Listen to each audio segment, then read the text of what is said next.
जय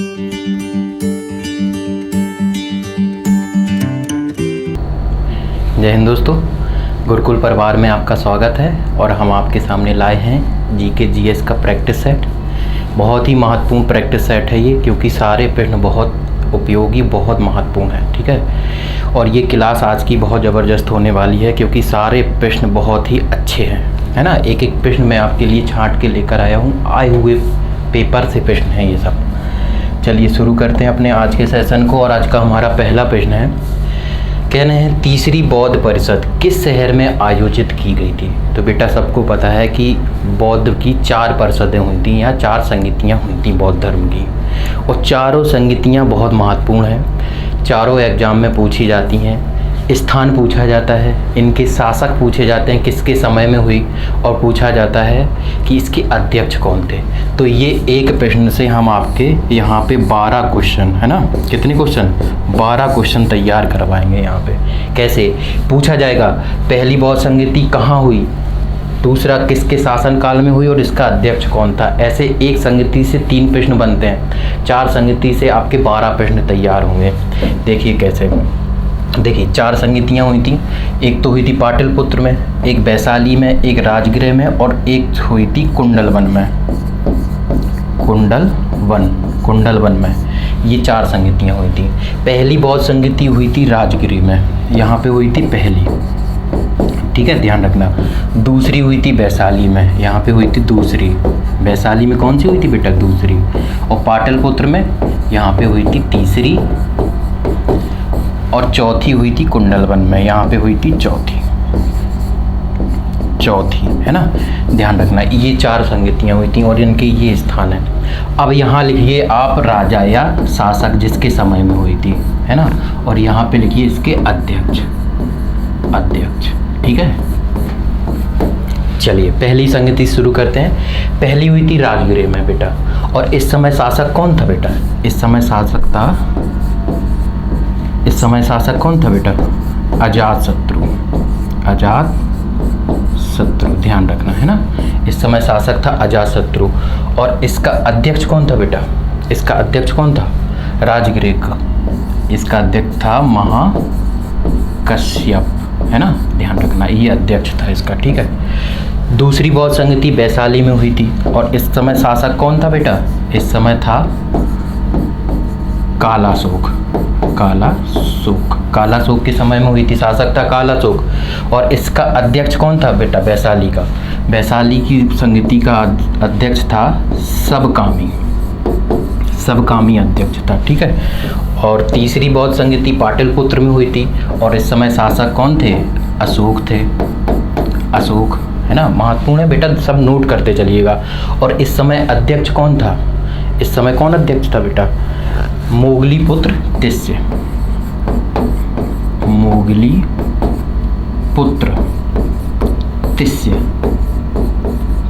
ये यहाँ का अध्यक्ष था, है ना। शासक था अशोक और अध्यक्ष था मोगलीपुत्र तिस्य।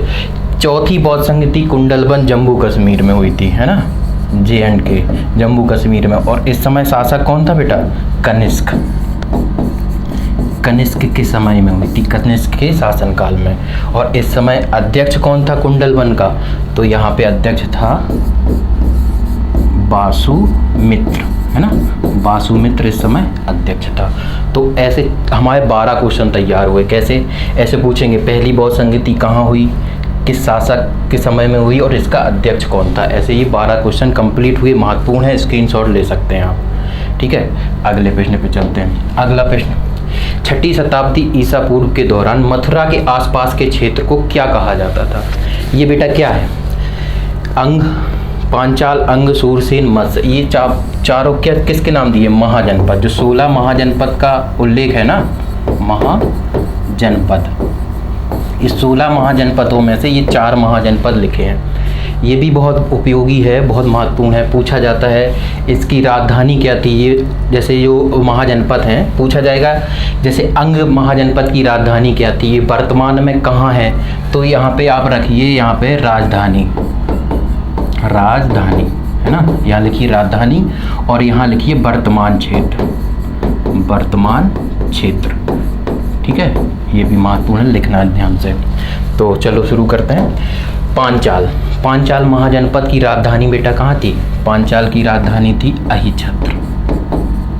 अहिछत्र है ना, अहिछत्र राजधानी थी, ये भी ध्यान रखना। और वर्तमान में ये कहाँ पे है? वर्तमान में उत्तरी यूपी या कह लो फर्रुखाबाद का क्षेत्र, फर्रुखाबाद का क्षेत्र है वर्तमान में, ठीक है। अंग की राजधानी क्या थी बेटा? अंग की राजधानी थी बेटा चंपा राजधानी थी। और वर्तमान में ये भागलपुर है ना, भागलपुर और मुंगेर, और ये कहाँ है? भागलपुर और मुंगेर, ये है बिहार में, ठीक है। सूरसेन, ये सूरसेन महाजनपद की राजधानी थी बेटा मथुरा। क्या थी? मथुरा है ना। और वर्तमान में ये कहाँ है? वर्तमान में ये है मथुरा के आसपास का क्षेत्र, मथुरा के आसपास का क्षेत्र, ठीक है। ये सब पूछे जाते हैं, ठीक है, कोई भी ऐसा प्रश्न नहीं है जो पूछा ना जाए। अब बात करते हैं अगर हम मत्स्य की, तो मत्स्य की राजधानी ये कई बार पूछी गई है। मत्स्य की राजधानी थी बेटा विराटनगर। और विराटनगर कहाँ पड़ता है? विराटनगर पड़ता है बेटा जयपुर और अलवर है ना, अलवर सुना होगा, क्या बेटा? अलवर। और ये कहाँ है? राजस्थान में, जयपुर और अलवर राजस्थान में ये है राजधानी, वर्तमान क्षेत्र, और ये चारों महाजनपद की। स्क्रीनशॉट लेना चाहें तो ले सकते हैं, ठीक है। अगला प्रश्न देखते हैं।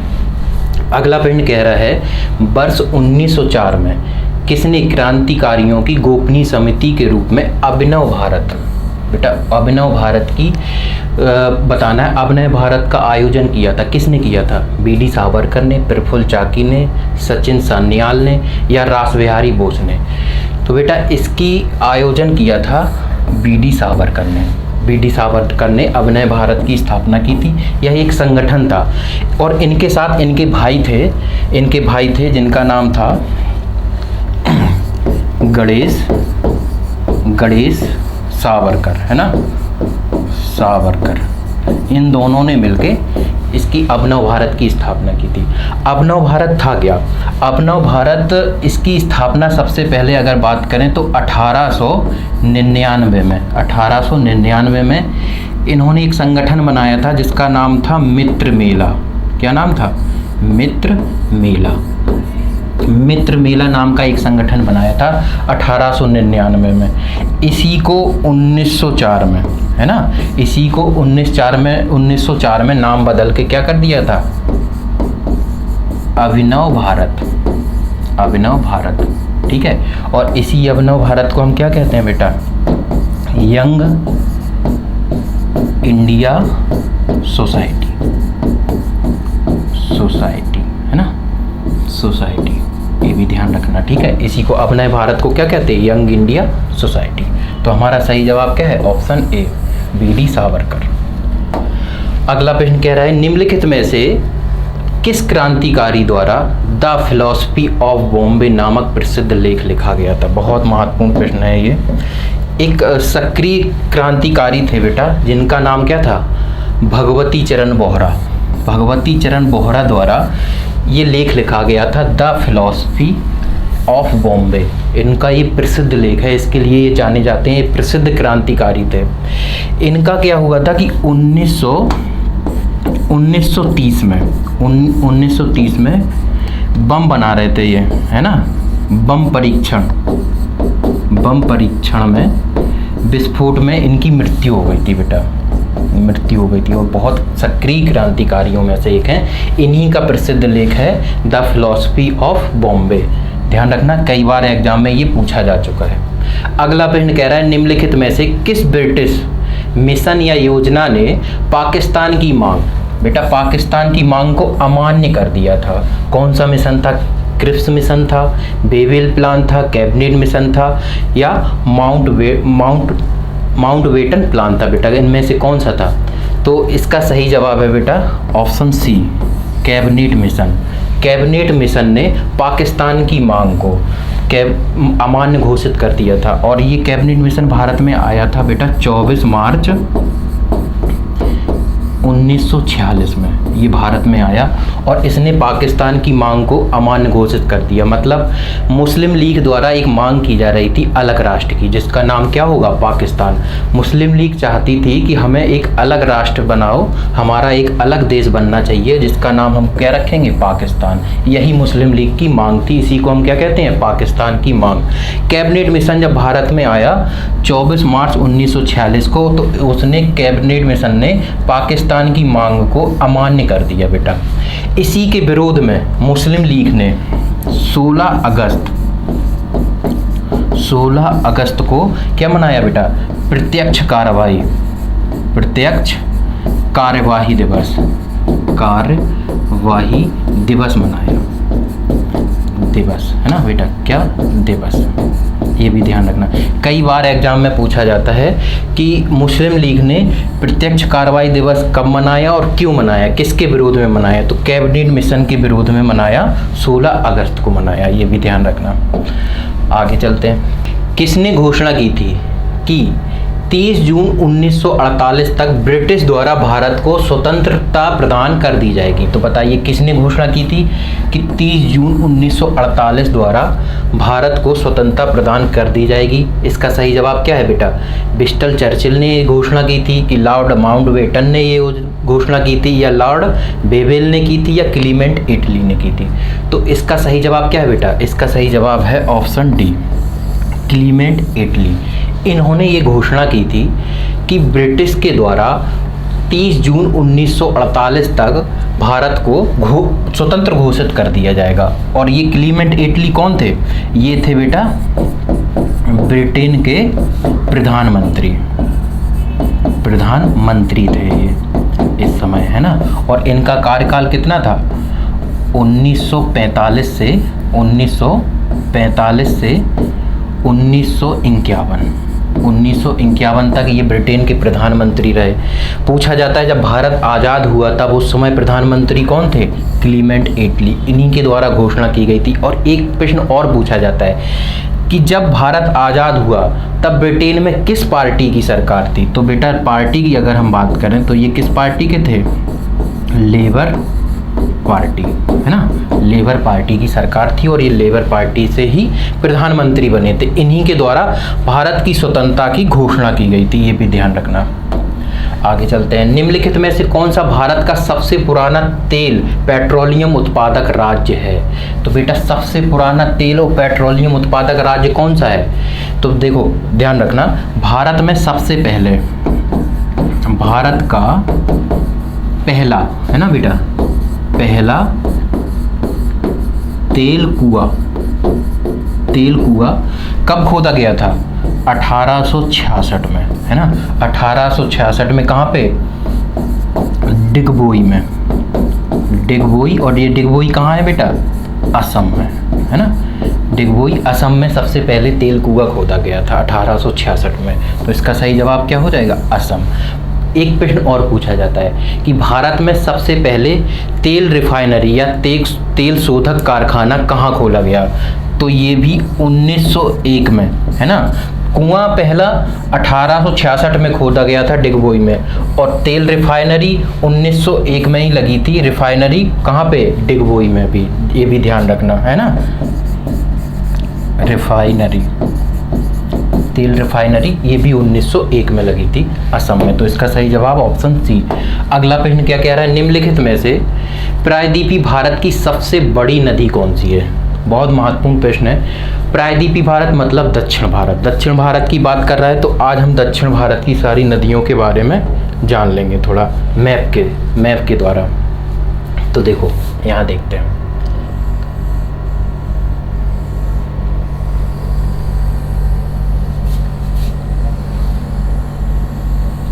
यहाँ देखिए ये दक्षिण भारत का मैप है। यहाँ पे बेटा एक पठार है जिसको हम कहते हैं अमरकंटक का पठार, और यहाँ पे ये क्या है बेटा, ये है पश्चिमी घाट, ठीक है, ध्यान रखना।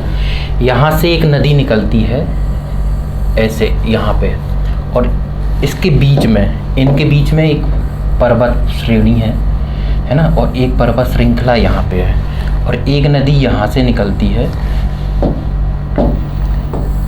ये एक नदी ये निकलती है, एक नदी यहाँ, और एक ये, एक नदी यहाँ से और एक नदी यहाँ।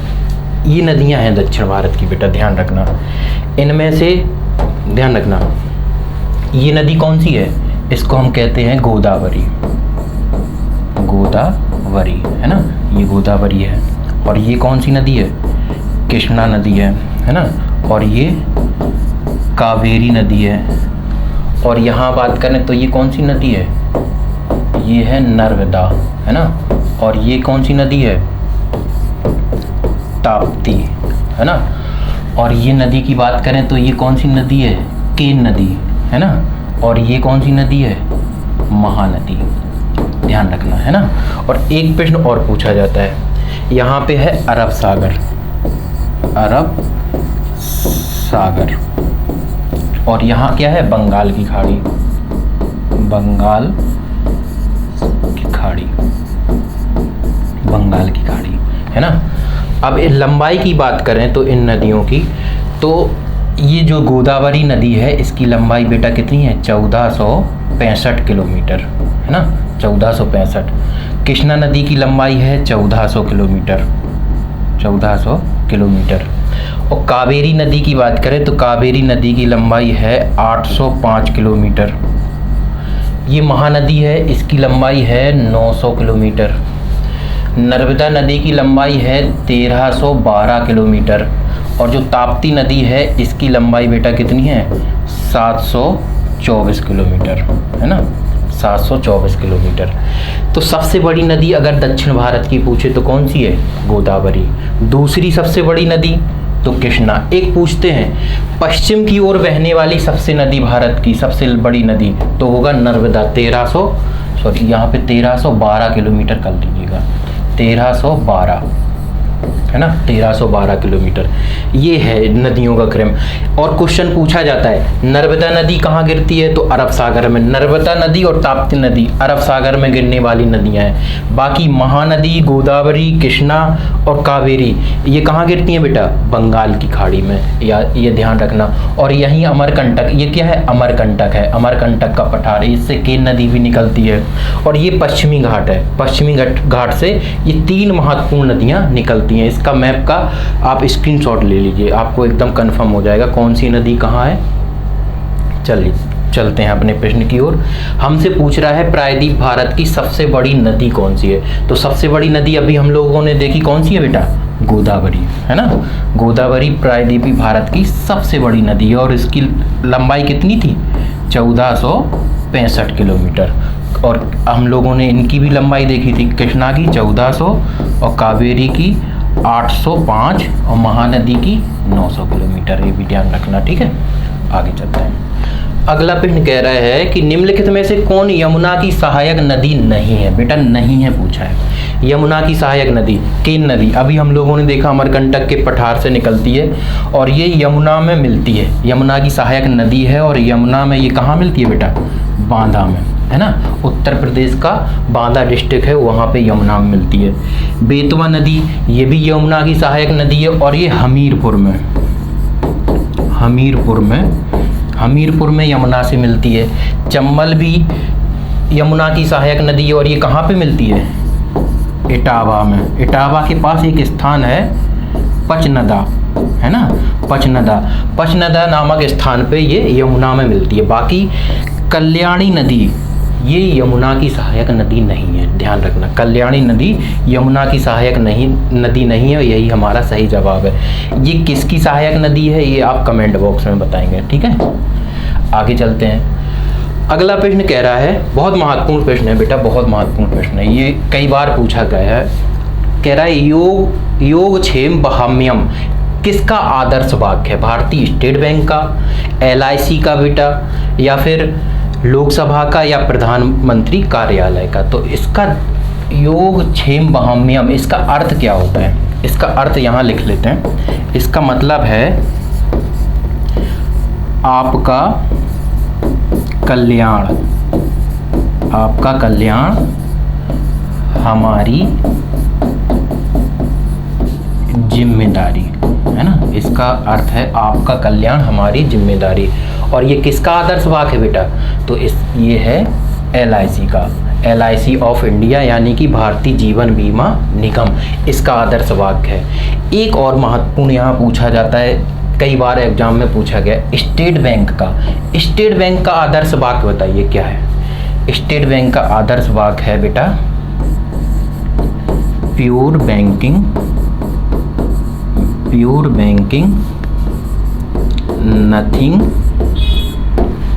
नथिंग एल्स, मतलब शुद्ध बैंकिंग और कुछ नहीं, ठीक है। ये इसका है, इन दोनों का ध्यान रखना महत्वपूर्ण है। अगला प्रश्न, कौन सा क्षेत्र भारतीय अर्थव्यवस्था का आधार है बेटा? भारतीय अर्थव्यवस्था का आधार कह लो या फिर बेटा इसको कहा जाता है रीढ़ की हड्डी, है ना। भारतीय व्यवस्था का आधार या रीढ़ की हड्डी किसको कहा जाता है बेटा? कृषि को, स्वचालित वाहन, पर्यटन या फिल्म और संगीत। तो भारतीय अर्थव्यवस्था का आधार क्या है बेटा? कृषि। क्यों इसको भारतीय अर्थव्यवस्था का आधार कहा जाता है? क्योंकि इसमें लगभग 50% जनसंख्या को रोजगार मिला है यहाँ पे, और लगभग अधिकांश जनसंख्या की, है ना, खाद्य आपूर्ति का काम कौन करता है? कृषि। इसी वजह से इसे भारतीय अर्थव्यवस्था का आधार या रीढ़ की हड्डी कहा जाता है, ये भी ध्यान रखिएगा। अगला प्रश्न कह रहा है निम्नलिखित में से कौन सा कथन गलत है? क्या गलत है बेटा? हमें गलत कथन बताना है, मतलब 3 कथन क्या है? सही है और 1 गलत है। कह रहा है राज्यपाल राज्य की विधान परिषद को का स्थगन कर सकता है। स्थगन का मतलब क्या होता है बेटा? स्थगन का मतलब होता है कि कुछ समय के लिए रोकना, है ना, कुछ समय के लिए रोकना, तो ये कर सकता है। तो बेटा विधान परिषद का स्थगन कर सकता है, ये बात बिल्कुल सही है। राज्यपाल विधान सभा का स्थगन कर सकता है, ये भी बात सही है ना। राज्यपाल राज्य की विधान परिषद को भंग कर सकता है। बेटा ये शब्द ध्यान रखना, जो भंग लिखा है ना, यहाँ गलत हो गया। भंग नहीं होता, क्योंकि जो विधान परिषद है ये क्या है बेटा? स्थायी सदन है ना। जैसे केंद्र में राज्यसभा स्थायी सदन है, ऐसे ही राज्य में विधान परिषद स्थायी सदन है, इसको भंग नहीं किया जा सकता। तो गलत कौन सा हो गया? कौन सा गलत बताना था? तो ऑप्शन सी, ये गलत हो गया। बाकी डी ऑप्शन, राज्यपाल राज्य की विधानसभा को भंग कर सकता है, ये बात सही है कि राज्य की विधानसभा को ये भंग कर सकता है, ये भी बात बिल्कुल सही है। हमारा सही जवाब क्या है? ऑप्शन सी, विधान परिषद भंग नहीं होती क्योंकि ये स्थायी सदन है बेटा। आगे चलते हैं। कह रहा है भारतीय संविधान का अनुच्छेद 22 निम्नलिखित में से किससे संबंधित है? धर्म, प्रजाति, जाति, लिंग या जन्म के आधार पर भेदभाव निषेध। ये किसमें बोला गया है? ये है समानता के अधिकार में, और इसका अनुच्छेद बेटा है अनुच्छेद 15, इसका ध्यान रखना। अगला कह रहा है सार्वजनिक रोजगार के मामले में अवसर की समानता। तो बेटा अवसर की समानता किस अनुच्छेद में दिया गया है? इसका अनुच्छेद है 16, है ना, ये अनुच्छेद 16 में। कुछ मामलों में गिरफ्तारी और हिरासत के खिलाफ संरक्षण, हाँ ये सही है। और अनुच्छेद 22 में क्या है? अनुच्छेद 22 कहता है कि किसी भी व्यक्ति को अगर उसको गिरफ्तार किया गया है, हिरासत में लिया गया है, तो उसको कुछ संरक्षण दिए गए हैं। जैसे अगर किसी को गिरफ्तार किया गया है तो उसको गिरफ्तारी का कारण बताना होगा, है ना। अपने मनपसंद वकील को वो हायर कर सकता है, वकील से बात कर सकता है, और उसको 24 घंटे के भीतर मजिस्ट्रेट के सामने प्रस्तुत करना होगा। ये अनुच्छेद 22 कहता है बेटा। बाकी बात करें अगर संपत्ति के अधिकार की, तो संपत्ति का अधिकार किस अनुच्छेद में है बेटा? अब संपत्ति का अधिकार अनुच्छेद 300A में है ना। और ये कैसा अधिकार है? अब वैधानिक, अब ये वैधानिक अधिकार है बेटा, ये इसको भी ध्यान रखना। आगे चलते हैं। अगला प्रश्न कह रहा है 1975 में आपातकाल के समय भारत के राष्ट्रपति कौन थे बेटा? भारत के राष्ट्रपति कौन थे बेटा बताना है। 75 में जो आपातकाल लागू हुआ था उस समय भारत के राष्ट्रपति बताना है। मैं आपसे पूछ रहा हूँ उस समय भारत के प्रधानमंत्री कौन था? प्रधानमंत्री बताइए ये कौन था, ठीक है, ये आपको बताना है। बाकी अगर राष्ट्रपति की बात करें तो ऑप्शन ए कह रहा है आर वेंकटरमन, ऑप्शन बी कह रहा है के आर नारायणन, ऑप्शन सी कह रहा है मोहम्मद हिदायतुल्लाह या ऑप्शन डी फरुखुद्दीन अली अहमद। तो कौन था बेटा राष्ट्रपति? उस समय राष्ट्रपति थे फरुखुद्दीन अली अहमद। ये भारत के राष्ट्रपति थे, इन्होंने ही घोषणा की थी, है ना, इन्होंने ही घोषणा की थी आपातकाल की, ये भी ध्यान रखना। और उस समय प्रधानमंत्री कौन था बेटा? इंदिरा गांधी। इंदिरा गांधी, आपातकाल के समय इंदिरा गांधी प्रधानमंत्री थी और राष्ट्रपति कौन थे? फरुखुद्दीन अली अहमद। अगला प्रश्न कह रहा है वास्को डी गामा ने भारत में समुद्री मार्ग की खोज कब की थी? तो बेटा बताइए, आसान प्रश्न है, कौन से कब की थी, किस सन में की थी? 1496, 1497, 1498 या 1490? तो वास्को डी गामा कौन था ये बेटा? ये पुर्तगाली था, है ना, पुर्तगाली था। और ये भारत में आया था बेटा 1498 ईस्वी में। किस जगह आया था? तो बेटा ये आया था केरल में। कौन से बंदरगाह पे? तो ये आया था बेटा कालीकट, कालीकट बंदरगाह पे भारत में आया था। और इसका स्वागत पूछते हैं किस राजा ने किया था? तो एक हिंदू राजा थे जमोरिन, उन्होंने इनका स्वागत किया था, ये भी ध्यान रखना है ना। अगला प्रश्न, विश्व स्वास्थ्य दिवस किस दिन मनाया जाता है? बेटा विश्व स्वास्थ्य दिवस की बात करें तो ये किस दिन मनाया जाता है, ये बताना है। अब हम आपसे पूछ रहे हैं विश्व स्वास्थ्य संगठन की स्थापना कब हुई थी? विश्व स्वास्थ्य संगठन, विश्व स्वास्थ्य संगठन, विश्व स्वास्थ्य संगठन की स्थापना हुई थी बेटा 7 अप्रैल 1948 में, है ना। और इसका मुख्यालय कहाँ है बेटा? जिनेवा में, जिनेवा स्विट्जरलैंड, जिनेवा स्विट्जरलैंड में, है ना, इसका मुख्यालय है। इसी दिन 7 अप्रैल के दिन क्या मनाया जाता है बेटा? विश्व स्वास्थ्य दिवस। कब मनाया जाता है? 7 अप्रैल, है ना, 7 अप्रैल, ध्यान रखना। बाकी यहाँ पे 17 अप्रैल दिया है, बहुत महत्वपूर्ण है। बताइए 17 अप्रैल को कौन सा दिवस मनाया जाता है? 17 अप्रैल को मनाया जाता है बेटा हीमोफीलिया, हीमोफीलिया दिवस, है ना। ये बहुत महत्वपूर्ण है, कई बार एग्जाम में पूछा गया है। 1 अगस्त को क्या मनाते हैं बेटा? इस 1 अगस्त को मनाते हैं राष्ट्रीय पर्वतारोहण, पर्वतारोहण, पर्वतारोहण दिवस, है ना, 1 अगस्त को। 21 सितंबर को अभी हाल ही में मनाया गया 21 सितंबर। बताइए कौन सा दिवस मनाया जाता है 21 सितंबर को? विश्व शांति दिवस, विश्व शांति दिवस। ये कब मनाया जाता है? 21 सितंबर को, इसको ध्यान रखना, ठीक है। आगे चलते हैं। अगला प्रश्न क्या कह रहा है? ब्यूनस आयर्स किस देश की राजधानी है बेटा? बोलीविया, वेनेजुएला, अर्जेंटीना या ब्राज़ील? तो ये किसकी राजधानी है बेटा? अर्जेंटीना की, है ना। अब बताइए बोलीविया की राजधानी क्या है? बोलीविया की राजधानी है बेटा लापाज, लापाज। इसकी 2 राजधानी है, एक तो लापाज है और एक है सक्रे, है ना। ये दोनों बोलीविया की राजधानी है। वेनेजुएला की राजधानी क्या है बेटा? बताइए। वेनेजुएला की राजधानी है कैरेकस, कैरेकस वेनेजुएला की राजधानी है। ब्राज़ील की राजधानी क्या है बेटा? ब्रासीलिया, ब्रासीलिया, ये वेनेजुएला की राजधानी है, ये ध्यान रखना। अगला प्रश्न कह रहा है कौन सा राष्ट्रीय उद्यान सबसे अधिक एक सींग वाला गैंडा, एक सींग वाले गैंडे के लिए कौन सा प्रसिद्ध है? बताइए। जिम कॉर्बेट, थम्बौर, रणथंभौर या काजीरंगा या बांदीपुर? तो बेटा एक सींग वाला गैंडा कहाँ पाया जाता है? काजीरंगा में। वो काजीरंगा राष्ट्रीय उद्यान कहाँ पे बेटा? असम में, है ना। काजीरंगा राष्ट्रीय उद्यान असम में है और ये एक सींग वाले गैंडे के लिए प्रसिद्ध है। बाकी जिम कॉर्बेट और रणथंभौर ये दोनों क्या है बेटा? टाइगर रिजर्व, टाइगर रिजर्व है ना, ये दोनों टाइगर रिजर्व है। और ये जिम कॉर्बेट कहाँ है? उत्तराखंड में, उत्तराखंड। और रणथंभौर कहाँ है? राजस्थान में, राजस्थान। और बांदीपुर ये बताइए किसके लिए प्रसिद्ध है? ये कहाँ है? और ये है कर्नाटक में है। और ये हाथी के लिए, ये किसके लिए प्रसिद्ध है? हाथी के लिए बेटा, ये भी ध्यान रखना है। यहाँ पे बांदीपुर में हाथी के लिए ये प्रसिद्ध राष्ट्रीय उद्यान है, यहाँ पे हाथी पाए जाते हैं सबसे ज़्यादा।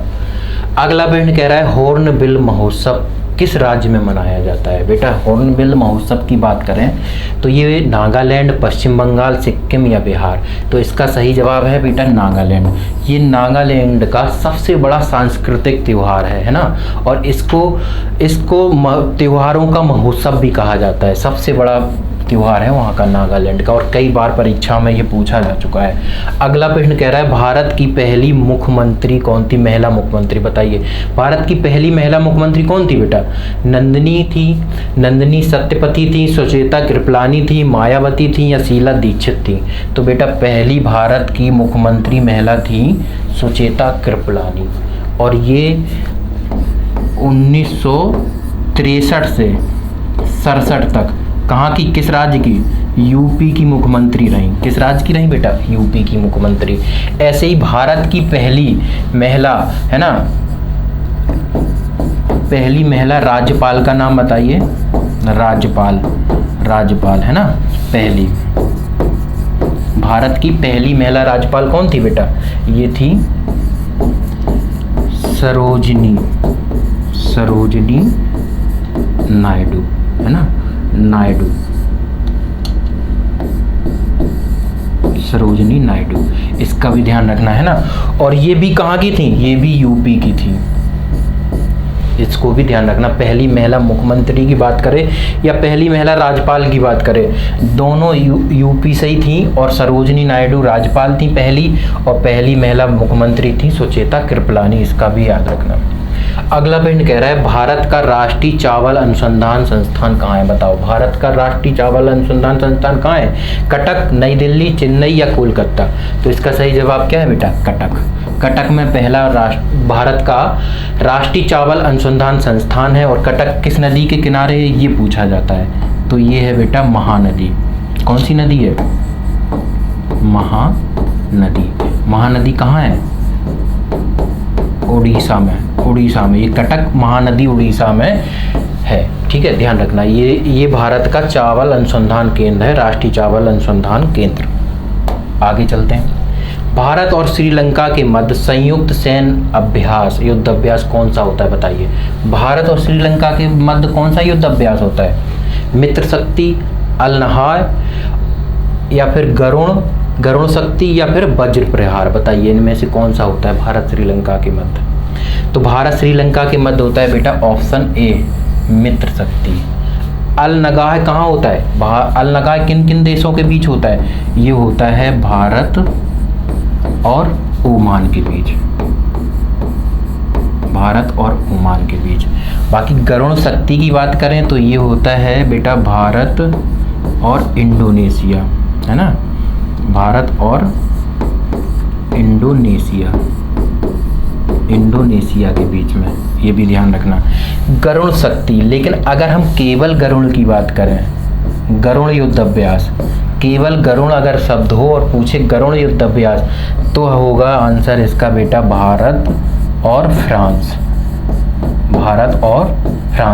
लेकिन अगर गरुण के साथ गरुण शक्ति पूछा जाए तो भारत और इंडोनेशिया।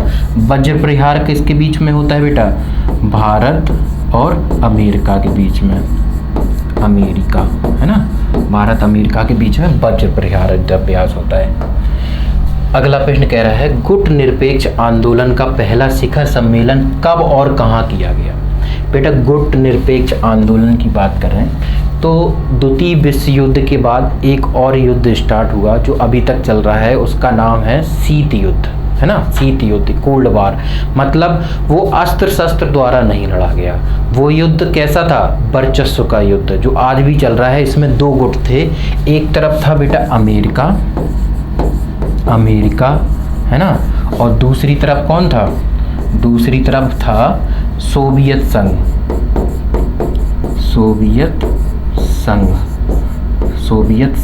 है ना। सोवियत संघ मतलब वर्तमान का रूस, वर्तमान में जो रूस है, पहले ये सोवियत संघ कहलाता था। तो इन दोनों का वर्चस्व का युद्ध चल रहा था कि मतलब श्रेष्ठता का, विश्व में कौन श्रेष्ठ है। तो ऐसे दो गुट बना लिए थे, अधिकतर देश इन दोनों की तरफ, कुछ देश इसकी तरफ, कुछ देश इसकी तरफ जुड़े थे। लेकिन भारत ने किसी भी गुट में शामिल ना होने का फैसला लिया और उसने क्या किया, एक नया गुट बनाया जिसका नाम रखा क्या, गुट निरपेक्ष, है ना। और ये किस ने बनाया था, भारत के साथ कौन था बेटा, मिस्र था, है ना। और एक देश और था, वो था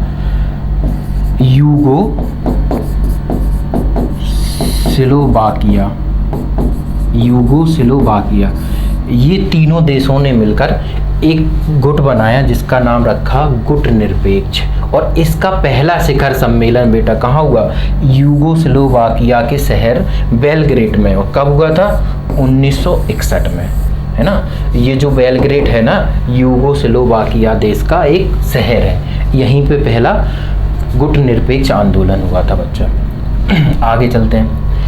आगे कह रहा है, भारत में ब्रिटिश शासन का बड़े पैमाने पर विस्तार सहायक संधियों के माध्यम से हुआ था, जो किस गवर्नर जनरल के शासनकाल में शुरू हुई थी। बेटा ये पूछ रहा है कि सहायक संधि किस गवर्नर जनरल के शासनकाल में शुरू हुई थी, Lord Warren Hasting, Lord Cornwallis, Lord Wellesley या लॉर्ड क्लाइव।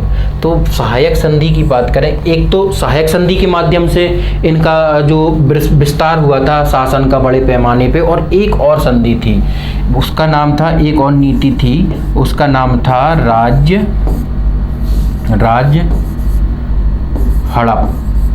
हड़प नीति, है ना, राज हड़प नीति। इन दोनों नीतियों के माध्यम से ब्रिटिश शासन का विस्तार हुआ था भारत में सहायक संधि चलाई थी बेटा लॉर्ड वेलेस्ली द्वारा, है ना। सहायक संधि किसके द्वारा लाई गई थी, लॉर्ड वेलेस्ली द्वारा।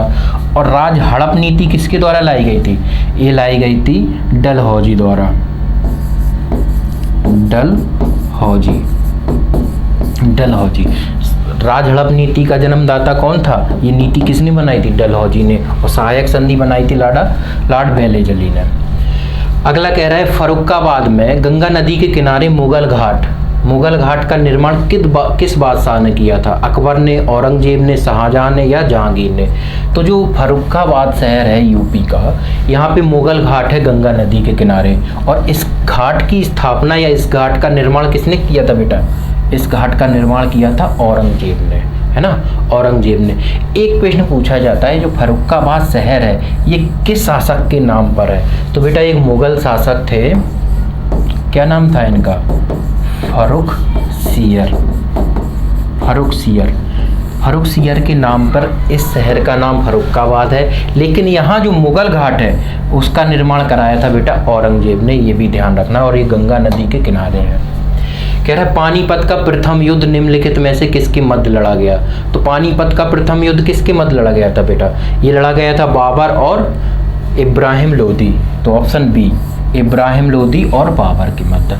कब लड़ा गया था ये लड़ा गया था बेटा 1526 ईस्वी में, है ना, 1526 ईस्वी में। एक और महत्वपूर्ण युद्ध दिया है यहाँ पे, राणा सांगा और बाबर के मध्य। राणा सांगा और बाबर के मध्य युद्ध हुआ था, इसका नाम था खानवा का युद्ध। और ये कब हुआ था, 1527 ईस्वी में। इसको भी ध्यान रखना, ठीक है, महत्वपूर्ण। आगे चलते हैं। अगला प्रश्न कह रहा है, भारत की संसद द्वारा हिंदू विवाह अधिनियम, बेटा कौन सा अधिनियम, भारत की संसद द्वारा हिंदू विवाह अधिनियम कब लागू हुआ, 1950, 1955, 1957 या 1961। तो इसका सही जवाब क्या है बेटा, 1955। 1955 में हिंदू विवाह अधिनियम लागू हुआ। एक और अधिनियम पूछा जाता है, बहुत महत्वपूर्ण है, वो क्या है, हिंदू उत्तराधिकार, हिंदू उत्तराधिकार अधिनियम। ये बहुत पूछा जाता है परीक्षा में। ये बताइए ये किस पर से आया था। तो इसका क्या था, इसकी डेट थी 1956 में ये आया था। और उस समय उत्तराधिकार में सिर्फ पुरुषों का हक था, मात्र पुत्र। उत्तराधिकारी कौन हुआ करते थे? केवल पुत्र हुआ करते थे। ठीक है, फिर इसमें संशोधन किया गया बेटा 2005 में। 2005 में इसमें क्या किया गया बेटा? संशोधन, है ना। संशोधन करके इनमें महिलाओं को भी उत्तराधिकार में हक दिया जाने लगा, महिलाओं को भी शामिल किया गया। तब से उत्तराधिकार में पुत्री भी, है ना, पुत्री भी शामिल हो गई, मतलब पुत्री भी उत्तराधिकारी होती है अब संपत्ति की, 2005 से बेटा, ये भी ध्यान रखना। अगला प्रश्न कह रहा है, दिसंबर 1916 में दोनों पक्षों की संयुक्त सत्र में किस संधि भारतीय कह रहे सत्र में कहाँ पे संधि की गई और भारतीय राष्ट्रीय कांग्रेस और मुस्लिम लीग के बीच समझौता हुआ? मतलब ये बताना है कि किस जगह पे भारतीय राष्ट्रीय कांग्रेस और मुस्लिम लीग दोनों एक हो गए या इनके बीच समझौता हुआ। कब हुआ?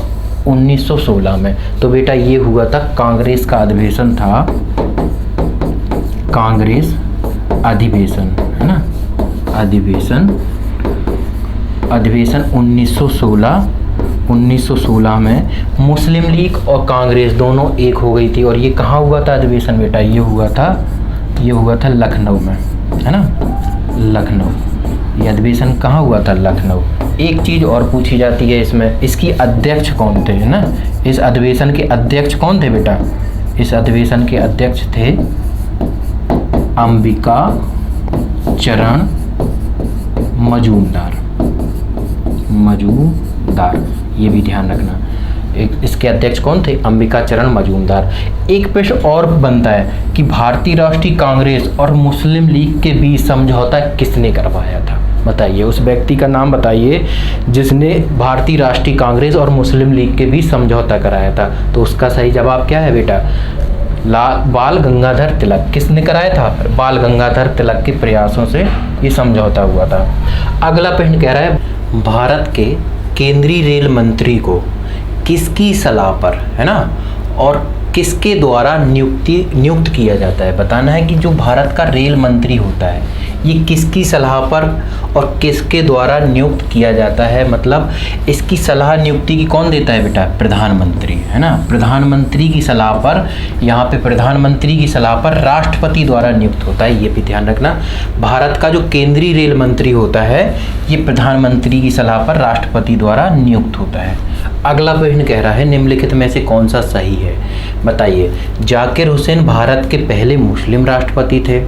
मोहम्मद हिदायतुल्लाह, बताना है कि पहले मुस्लिम राष्ट्रपति कौन थे? जाकिर हुसैन, मोहम्मद हिदायतुल्लाह या फखरुद्दीन अली अहमद या APJ अब्दुल कलाम। बताइए पहले मुस्लिम राष्ट्रपति कौन थे बेटा? भारत के पहले मुस्लिम राष्ट्रपति थे बेटा जाकिर हुसैन। जाकिर हुसैन भारत के प्रथम मुस्लिम राष्ट्रपति थे और ये तीसरे किस क्रम के राष्ट्रपति थे? क्रम की बात करें तो ये तीसरे मुस्लिम राष्ट्रपति थे, मतलब तीसरे क्रम के राष्ट्रपति थे और पहले मुस्लिम राष्ट्रपति थे। और इनका कार्यकाल कितना था? 1967 से 69 तक, है ना, 1967 से 69 तक। और एक बात और याद रखना, इनका निधन कार्यकाल पे रहते हुए हो गया था। तो पूछते हैं कि पहले राष्ट्रपति कौन थे जिनका निधन कार्यकाल पे रहते हुए हो गया था? तो ये जाकिर हुसैन का निधन कार्यकाल पे हो गया था। ठीक है, ध्यान रखना। तो ये पहले राष्ट्रपति थे, मुस्लिम राष्ट्रपति। आगे कह रहा है कि संयुक्त राष्ट्र